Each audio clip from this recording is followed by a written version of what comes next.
Bonjour à tous, Nicolas Gillet de la Chambre de l'Aisne. Donc moi je m'occupe de tout ce qui est expérimentation. Donc là je vais vous présenter une partie, enfin une toute petite partie des résultats qu'on a obtenus sur notre plateforme Nouvelle Culture. Donc là vous avez une photo aérienne de la plateforme. Bon, malheureusement on a eu des problèmes de drone, donc là vous avez une photo plutôt en fin de campagne, là on était au mois d'août. Donc, sur cette plateforme, on retrouvait en tout une dizaine de cultures. Donc, on avait au fond ici tout ce qui était pois chiches. Donc là-dessus, on avait un essai variété, un essai conduite, un essai azote, puisque le pois chiche, même si c'est une légumineuse, elle n'est pas capable de fixer l'azote du sol, donc il y a besoin d'un peu de ferti. Ensuite, ici, ce qui était déjà récolté, c'était les lentilles. Donc là, on avait variété et conduite. Ensuite, au milieu, ici, c'était tout ce qu'on avait, tout ce qu'on a appelé vitrine de nouvelles cultures. Donc là, c'était une bande pour voir un peu ce que ça pouvait donner. Donc là, on aperçoit sur l'image ici, là, c'était du millet. On avait du quinoa. Entre, on avait encore d'autres espèces. Donc voilà. Ensuite, une grosse partie là qui va nous intéresser aujourd'hui, c'était tout ce qui était tournesol. Donc j'y reviendrai après, mais on avait deux essais principaux, un essai variété. Et dans l'essai variété, on avait aussi quelques modalités avec différentes comparaisons au niveau du SMI. Ensuite, ici, un petit essai soja. Donc là, 28 août, vous voyez qu'il y en a déjà des parcelles qui sont déjà bien sèches, donc le soja n'aime pas le sable, hein, puisque là, on est sur un sol sableux. Et la dernière partie qu'on aperçoit ici, c'était la partie sarrasin. Donc j'en parlerai aussi un peu ce matin. Donc voilà un peu pour ce qu'on avait fait l'année dernière. Donc on compte en remettre une cette année, sûrement avec encore d'autres choses, on a pas mal d'idées. Donc voilà. Donc on va passer maintenant au tournesol. Donc rapidement, enfin une présentation vite fait du tournesol, hein, c'est une astéracée. On a deux types de tournesol, des oléiques ou des linoléiques. Et dans la région, c'est principal, enfin il n'y a que du tournesol oléique. Donc le tournesol, c'était une culture qui était déjà en place il y a une trentaine d'années, qui avait quasiment disparu. Et là, depuis 3 ans, ça revient quand même en remplacement des protéagineux, des colzas. Et là, la principale COP de l'Aisne estime que sur la prochaine campagne, il y aurait à peu près 1000 hectares, puisque avec tous les colzas qui n'ont pas pu être semés.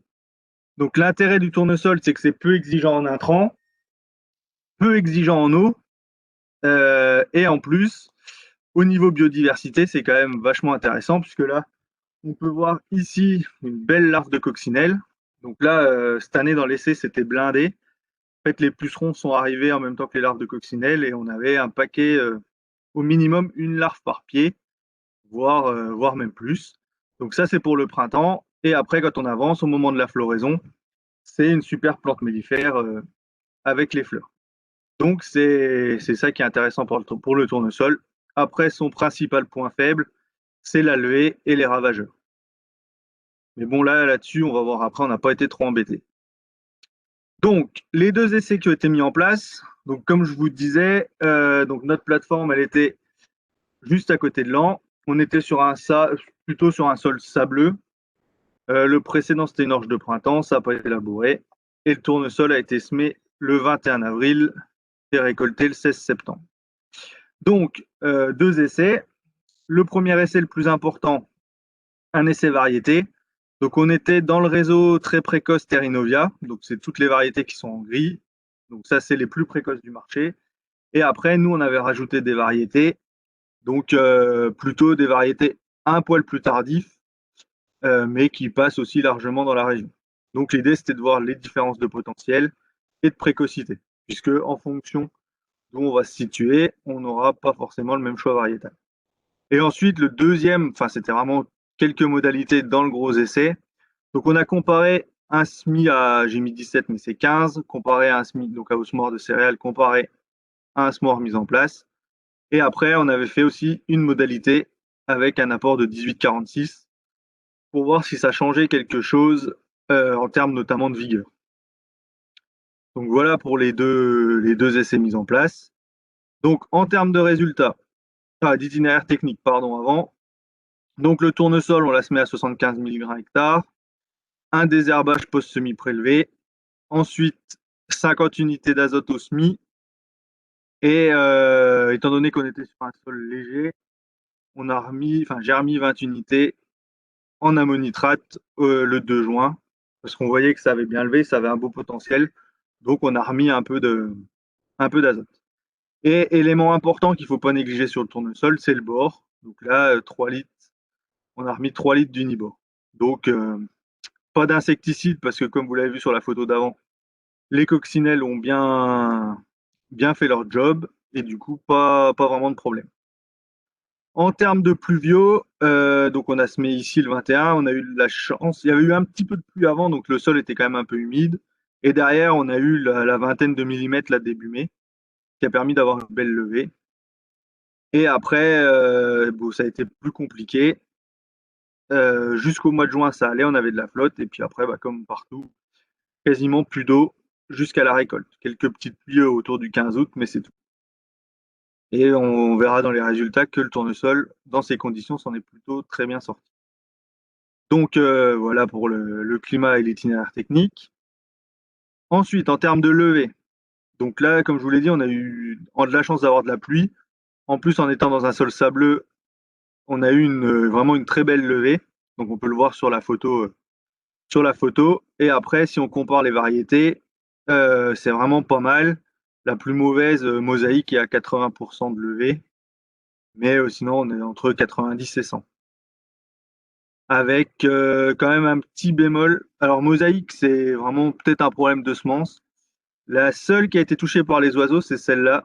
C'est la pionnière P63 HH142. Elle a eu un peu de dégâts d'oiseaux. Alors, est-ce qu'elle était un peu plus tardive au démarrage? Est-ce que c'est une histoire de couleur? Mais en tout cas, les pigeons savaient la reconnaître dans la randomisation et ils s'attaquaient que à cette parcelle. Donc, attention, si on cultive cette variété, elle a l'air d'être plutôt sensible aux attaques d'oiseaux. Mais en termes de vigueur de départ, on n'a pas vu de grande différence, donc peut-être une histoire de couleur. Donc voilà, une belle levée. Donc c'était déjà plutôt intéressant et on partait sur des bonnes bases. Parce que le tournesol, si on arrive à avoir une bonne levée, c'est déjà une bonne partie du boulot qui est fait. Ensuite, donc en termes de précocité à floraison, donc là, pareil, un écart quand même assez intéressant. Ça a permis de bien discriminer les variétés. Puisque la plus précoce, donc ES Baltique, elle était en fleurs au 30 juin, et la dernière, donc la pionnière, au 12 juillet. Donc on retrouve bien toutes les variétés du réseau Terrinovia ici, les plus précoces, sauf Luna, mais ça c'est parce que c'est une variété qui est très précoce, mais qui a déjà une dizaine d'années, donc avec les progrès de la génétique, on a quand même largement amélioré. Et puis après, toutes les autres variétés un peu plus tardives, Buffalo, Rivolia et autres. Donc ça permet, et ça c'est quand même un des critères hyper importants dans le choix de la variété de tournesol, c'est la date de floraison. Parce que en fonction du type de sol, du secteur où on se trouve, on ne choisira pas la même variété. Les variétés comme Baltique ou le LG 50-268 vont permettre de remonter plus vers le nord en gardant des bonnes conditions de récolte. Alors qu'un Buffalo ou un Rivolia, là, ce sera plus pour le sud. Ensuite, la précocité à maturité. Donc là, c'est une photo de drone donc, du 27 août. Donc là, on voit qu'il y a des variétés au 27 août qui sont quasiment bonnes à récolter. Donc, et on voit bien la différence entre les très précoces ici et les plus tardifs ici. On voit bien que ceux-là, ils ne sont pas du tout mûrs, alors qu'ici, il y a des variétés qui seraient déjà limite bonnes à récolter. Pas tout à fait, mais encore une petite semaine et c'était bon. Donc voilà. Ensuite, en termes de rendement, donc là, les rendements bruts ici, donc là, on est sur des très bons rendements, surtout pour le type de sol et au vu de l'année. Donc la plus mauvaise est à 30, la meilleure à 42. Donc voilà, donc 30 et 31, ça c'est les deux variétés les plus précoces, donc c'est assez logique. Et après, les plus tardifs s'en sortent quand même un peu mieux. Et surtout, ce qui est intéressant, c'est surtout, enfin, elles s'en sortent parce qu'elles font leur rendement sur le nombre de grains plus que sur le PMG. Parce que le remplissage a quand même été un peu pénalisé avec les conditions sèches de juillet-août. Après, autre critère hyper important, c'est l'humidité à la récolte. Et là, bon, bah, on voit cette année, on est super bien en étant pas tard puisqu'on est au 16 septembre. Donc, les variétés très précoces, bah, elles, forcément, elles sont beaucoup plus sèches puisqu'on est à 5, 6. Et les variétés un peu plus tardives sont entre 7 et 8, sauf pour Buffalo, qui, lui, est quand même le plus tardif de la série, et lui, il est à 9. Donc forcément, ça, c'est une variété. Quand on la met, c'est dans des terres précoces, c'est plutôt au sud. Et ensuite, d'un point de vue économique, donc la marge brute. Donc j'ai pris un prix de vente du tournesol à 370, c'est à peu près le prix moyen sur les dernières années. Donc là, en ce moment, il est à 435. En termes de charge, on est autour de 250 € là, avec ce qu'on a fait sur l'essai. Et donc, ça présente des marges brutes qui sont quand même vachement intéressantes, puisque à 30 quintaux, on est déjà un peu au-dessus de 800 €. Et après, forcément, quand on arrive autour de 40 quintaux, bah là, ça devient carrément, carrément intéressant, puisqu'on dépasse les 1000-1200 € de l'hectare. Là, sachant que c'est vraiment la marge brute par rapport aux intrants qu'on a fait. Si on fait appel à un prestataire pour le semis ou la récolte, bah forcément, ça va un peu gréver la marge. Mais là, c'est quand même une culture qui est hyper intéressante. L'essai est quand même globalement représentatif de ce qu'on voit dans la plaine cette année, puisque ça tourne autour de 30, enfin, 25 quintaux dans des terres vraiment légères et des secteurs où il n'y a pas eu d'eau. Après, tous les terres un peu plus légères, mais où il y a eu un peu d'eau, on est autour de 30, 32. Et les bonnes terres, on est autour de 36, 38. Donc, c'est assez représentatif. Donc, c'est plutôt intéressant d'un point de vue variété. Ensuite, donc, l'essai technique de semis, enfin, je l'ai appelé comme ça après. Donc, ce qu'on peut voir, c'est que bon, bah, la levée, pareil, hyper intéressant. Là, on voit une photo à la même date entre le smore de précision et le smore céréales. On voit que sur le smore céréales, c'est quand même beaucoup plus. On n'est pas au même stade. Il y a des stades différents entre les pieds. Et puis, au départ, il n'y avait pas du tout la même vigueur. Il y a bien 3-4 jours d'écart, notamment à la levée. Et ensuite, le DAP, bon, de toute façon, sur la levée, ça ne joue pas.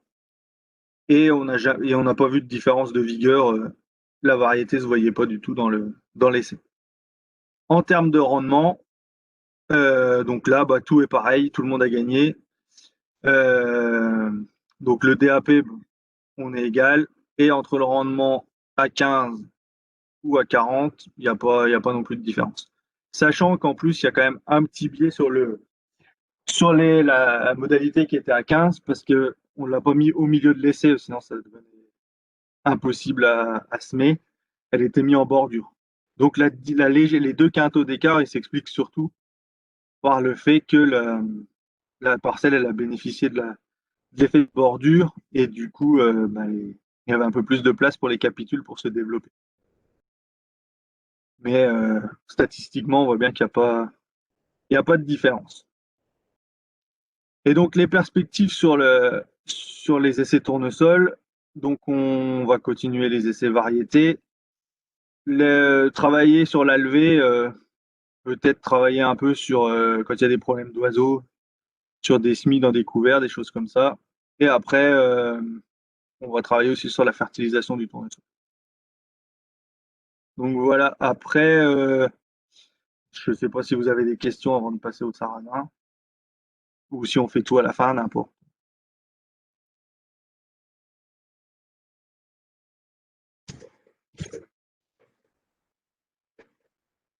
Non, bon, bah, s'il y a pas de questions, je passe au sarrasin, hein. Juste encore un petit mot sur le tournesol, parce qu'on compare souvent dans les rotations entre le tournesol ou le soja. Là, l'essai soja, il a fait 6 quintaux. Alors, c'était clairement pas. Pourtant, il y avait une bonne levée. C'est souvent ce qui est pénalisant dans le soja, mais là, on avait réussi à effaroucher les pigeons, mais avec les conditions sèches, ils ont fait 6 quintaux. Donc on passe au sarrasin. Donc le sarrasin, c'est une polygonacée. Elle peut être faite en culture principale ou en culture dérobée. Même si, donc en principal, c'est souvent en bio. Et en dérobé, on le retrouve un peu plus en conventionnel derrière des escourgeons ou des pois d'hiver. C'est une culture qui est sous contrat. Et l'avantage, c'est qu'il n'y a pas ou peu d'intrants. Donc là, on a quelques photos de l'essai. Donc avec une levée plutôt correcte.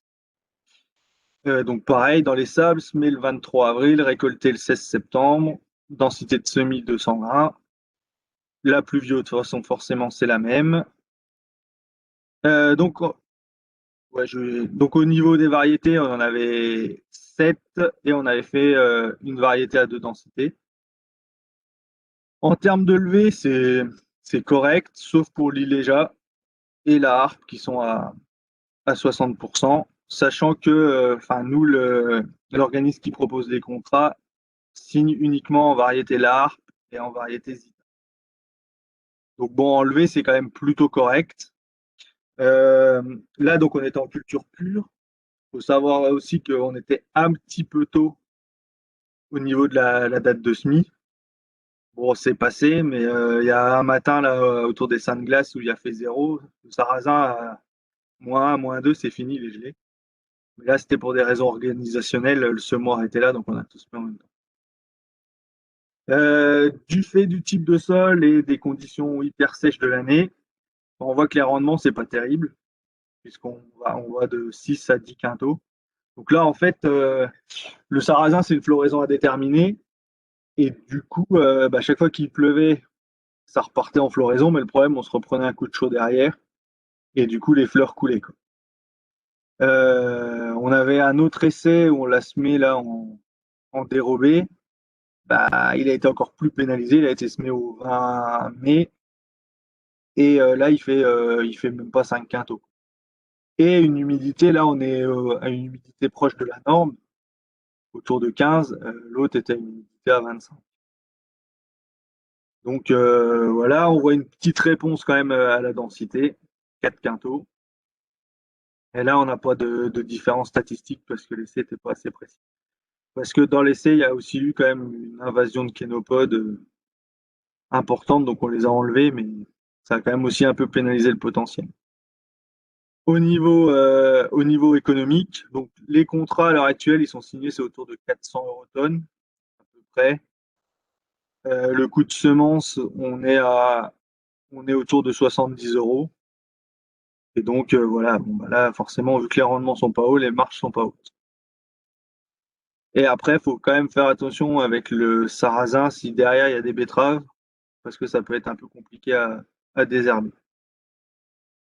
Mais là, voilà, il a quand même été pénalisé par le manque d'eau.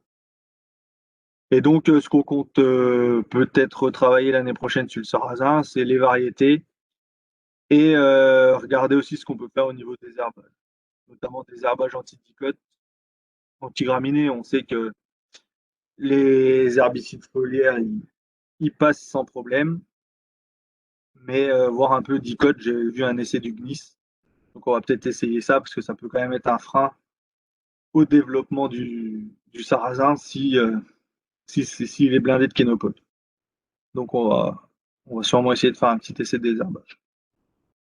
Donc voilà, j'ai fini pour les deux cultures. Donc après, je sais pas s'il y a des questions. C'est quoi l'objectif de rendement à faire sur le sarrasin?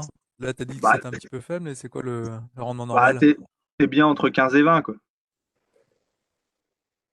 Mais là, en culture pure, je pense que tu peux même dépasser les 20, quoi. Mais là, en dérobé, si tu fais entre 15 et 20, c'est déjà pas mal. Mais il faut au moins passer les 10 quintaux, quoi.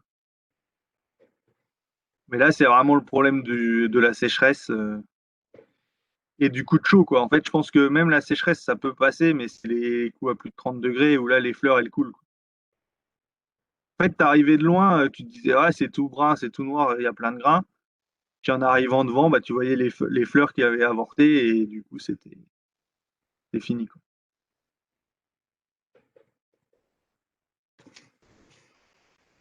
Et c'était le même cas sur l'autre essai là. Pourtant, c'était des terres beaucoup plus profondes et ça a fait exactement la même chose.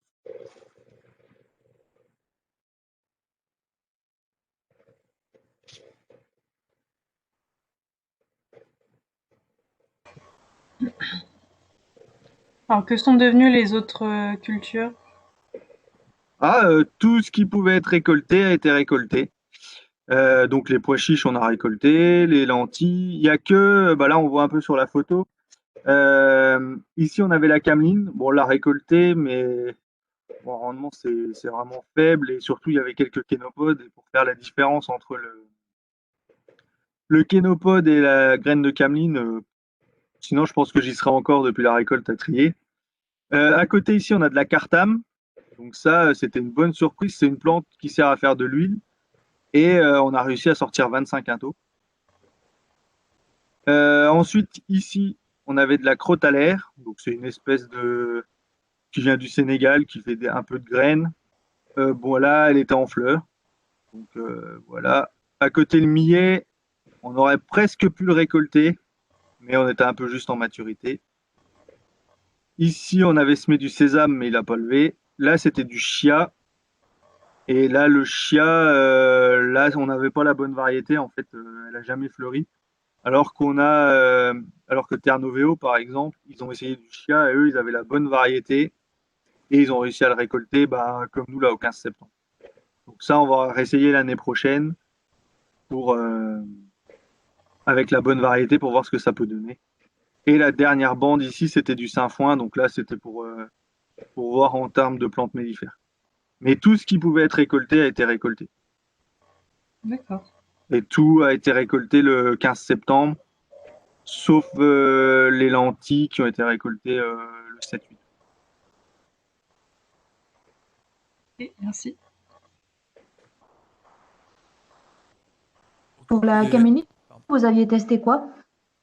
Bon, c'était juste deux variétés. Les variétés Canela et je sais plus ce que c'était l'autre. Mais en fait, le problème, c'est qu'on aurait dû la récolter au mois d'août.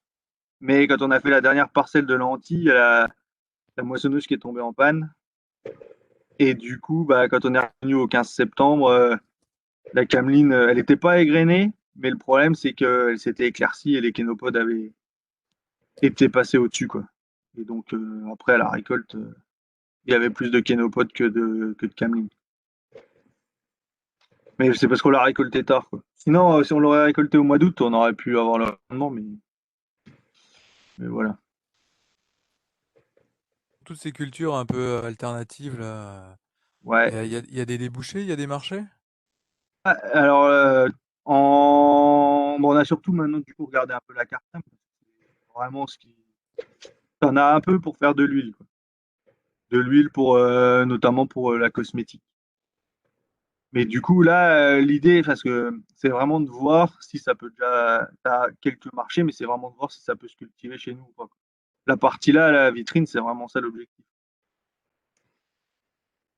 Là, si tu veux voir pour celle de la plateforme de l'année prochaine, la liste qu'on est en train de préparer, il y a pas mal de choses. Mais c'est vraiment voilà, voir si ça peut passer avec des cultures qui se vendent quand même, mais c'est que des marchés de niche, quoi.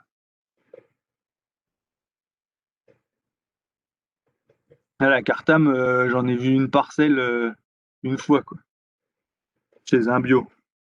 Mais ça, la Cartam, enfin, je pense qu'on va peut-être mettre un petit essai dessus si on a de la place, quoi. Parce que enfin, c'est quand même assez impressionnant. La plante est déjà impressionnante et 25 quintaux sans rien faire. Mais après, ça restera, c'est sûr que ça restera un marché de niche, quoi. Là, c'est comme le pois chiche, c'est comme la lentille, c'est déjà tout des cultures sous contrat, quoi. Là, dans ce qu'on a fait, à part le tournesol et le soja qui sont en marché conventionnel, tout le reste c'est du contrat. Sarrasin du contrat, lentilles généralement c'est du contrat, pois chiche c'est du contrat. Après on avait aussi mis du lupin. Donc là, ouais, c'est pareil, c'était pas extraordinaire. Mais ça peut être aussi pour de l'autoconsommation, quoi. pour les animaux.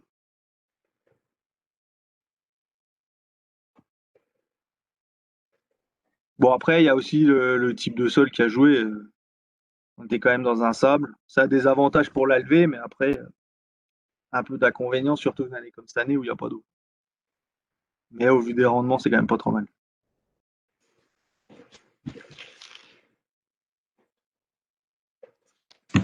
Bonjour à tous, bonjour Nicolas. Julien Guidé, Uniassal. J'avais une question. Est-ce que tu peux rappeler ta date de semis du sarrasin? 23 avril. Ok. Où là, c'était un peu. Enfin, par rapport au risque de gelée, c'était un poil tôt, quoi. Mais bon, si on a tous en même temps. D'accord. Mais après, on peut le semer un peu plus tard, mais c'est toujours la date de récolte qui est compliquée, Ouais, du coup, ouais. je suppose. Ah bah ouais, ouais. Ouais, ouais, bah surtout que c'est une indéterminée, quoi. C'est pareil pour le pois chiche, c'est indéterminé. Donc, s'il n'y a pas de coup de chaud, après, si ça peut être problématique pour la récolte. Là, on allait presque le récolter fin août, le pois chiche, et puis il y a eu les petits coups de flotte autour du 15-20 août, et du coup, ça a reverdi, quoi. Bon, après, au 15 septembre, là, mais ça a été la même chose en parcelle, quoi. Un agriculteur qui avait voulu aller le faire autour du 15 août, et puis il avait été le vendredi, c'était bon à faire. Il n'y a plus le week-end, quand il y est retourné, c'était de nouveau ouvert. Et donc le sarrasin, c'est un peu le même problème. Il y a possibilité de travailler sur la variété, du coup, par rapport à ça, tu penses? Ouais, enfin, honnêtement, on n'a pas vu de grande différence en termes de précocité ou même, enfin, tu vois, les humidités à la récolte, ils sont toutes équivalentes, quoi. Après, il y en a certains qui font, quand ils le font surtout en dérobé, ils le fauchent, ils le laissent 2 jours et ils le passent après dans la machine. D'accord. Parce que ça peut être aussi un peu problématique à récolter parce que c'est quand même l'espèce de renouée et du coup ça peut s'enrouler dans les rabatteurs et tout. Quand il y a vraiment des grosses biomasses, ça peut être aussi un peu embêtant. Donc là, ça avait été récolté mi-septembre à peu près aussi, le Ouais, sarrasin?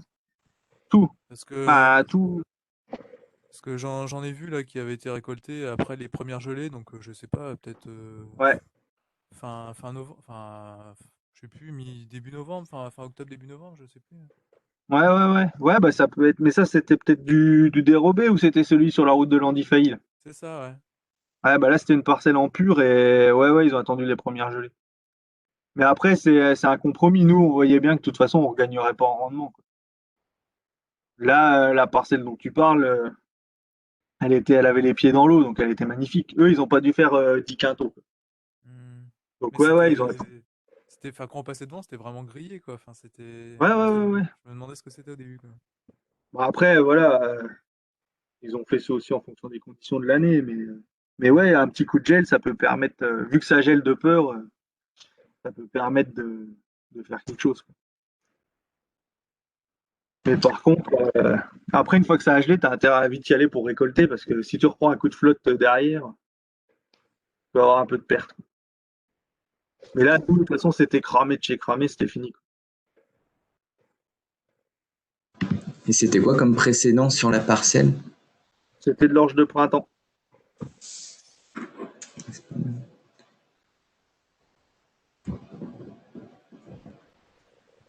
Et c'est pas trop compliqué à obtenir de la semence de sarrasin? Il n'y a pas beaucoup d'obtenteurs, je pense. Non, non, bah, le sarrasin, c'est pas le plus compliqué. Sarrasin, t'as Agri-Obtention qui ont 2 ou 3 variétés. La harpe, la Mira, enfin, Agri-Obtention, que ça. Enfin, c'est des semenciers qu'on connaît, quoi, donc c'est pas le plus problématique. Là où ça devient un peu plus compliqué, c'est le chia, des trucs comme ça, quoi. Chia, quinoa, Oui. là, pour trouver ça, j'étais au rayon petites graines de chez Carrefour, quoi, mais du coup, c'est ça le problème, c'est que la variété de chia, elle était pas du tout adaptée, quoi. D'accord, oui. Après, c'est des Mais non, cultures qui ne sont peut-être pas multipliées par ici. C'est peut-être pour ça que c'est plus bah, compliqué aussi. ouais, mais t'en trouves un peu en bio, quoi. En bio, Oui. tu trouves un peu de quinoa dans la région, tu trouves le chia, il y en a peut-être pas chez nous, mais un peu plus au sud, peut-être. Donc voilà, mais Après, ça, c'est. Mais non, le sarrasin, là, tu peux en trouver sans trop de problème. Et puis, je te dis, après, tu as des copes, qui ont des contrats. Donc, pour trouver de la semence, c'est pas le plus compliqué. Après, je sais pas dans l'Oise s'il y a Agora ou Val France, ils ont des contrats sarrasin, mais je pense que ouais, quoi.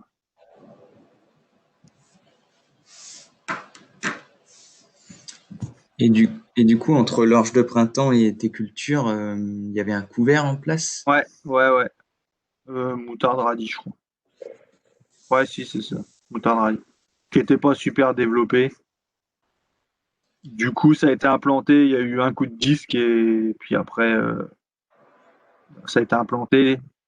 Du coup, c'était un peu moyen la préparation, notamment pour les pois chiches. On a perdu un peu de pied à la levée, quoi. Mais sinon, ça a limité. On aurait fait un labour, ça aurait été mieux, quoi. Mais bon, on avait déjà vu la place qu'on avait déjà pris dans la parcelle de la grille, on n'allait pas abuser non plus.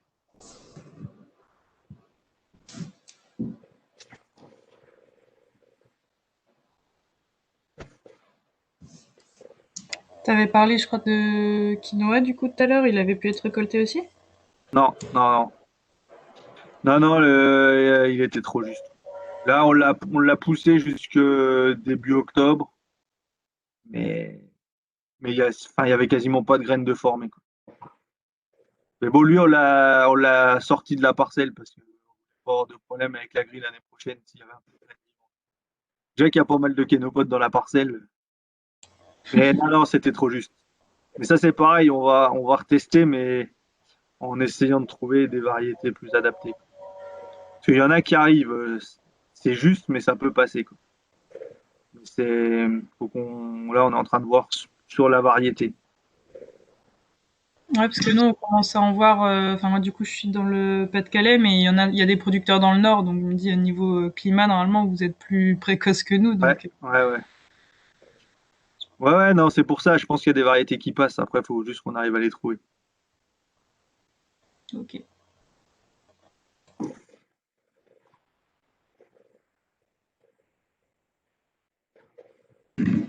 Et pour le désherbage, tu penses qu'il y aurait des possibilités, par exemple en prélevé ou peut-être du désherbage Bah, mécanique à un stade jeune, je sais pas. ouais, ouais, pour le désherbage, en fait, j'ai vu, il faut que je le retrouve, mais j'ai vu un essai du GNIS où ils avaient testé des choses. Alors, de tête comme ça, je peux plus te dire, mais il y avait des choses qui passaient, quoi. Donc, faudrait bien essayer. Après, là, dans l'essai, on aurait pu passer du mécanique. Le problème, c'est que pour les gars qui font notamment en dérobé, ils essayent souvent de faire du semi-direct. Donc, si tu. Et puis là, avec les résidus de culture et tout, le désherbage mécanique, c'est mort, quoi. Donc, c'est à voir. Enfin, voilà, c'est pour ça qu'on veut regarder ça, parce que des fois, avec ton sarrasin, tu peux bien salir les parcelles. C'est l'éternel problème du kénopode pour les cultures de printemps. Bah, c'est ça. Ouais, Ouais. ouais, bah là, dans la parcelle, il y avait un beau potentiel kénopode et bah, le sarrasin avait quand même. Bon, on est passé à la main, mais ça nous a pris du temps. Sinon, le reste, ça a été quoi. Mais c'était surtout sur le sarrasin. Parce qu'en fait, au départ, ça démarre vite, ça couvre, et puis après, quand tu commences à monter et qu'en plus tu as un peu de sec, bah, tu perds des feuilles, et puis bah, là, le kénopode, lui, il rigole.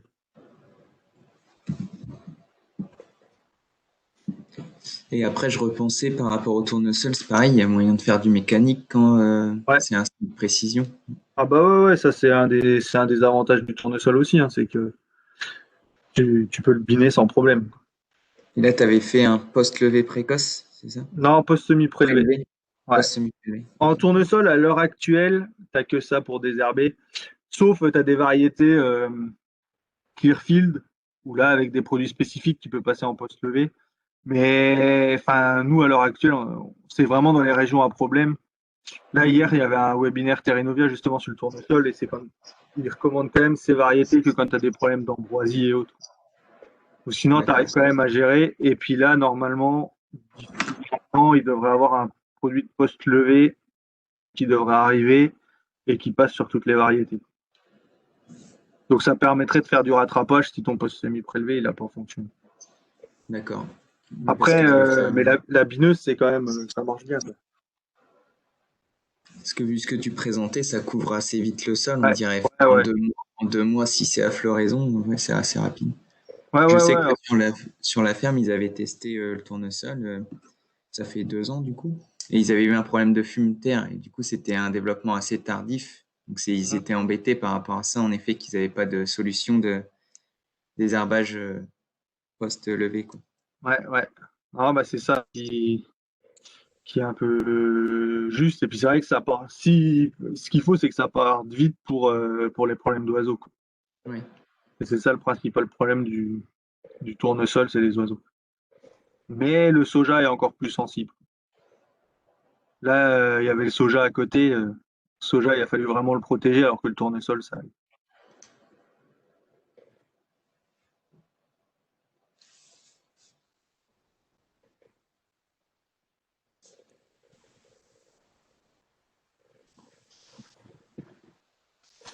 Bon, bah, Nicolas, il y a l'air d'avoir plus de questions. On va pouvoir peut-être couper. C'était nickel, Nico, franchement, parfait. Ouais, c'est bien. Je vous dis tout ça la semaine prochaine et vous recevrez du coup une invitation aussi Webex, puisque ça a l'air de bien fonctionner. Et Nico, on te retrouve aussi une prochaine fois pour des métailles. Ouais, ouais, ça marche.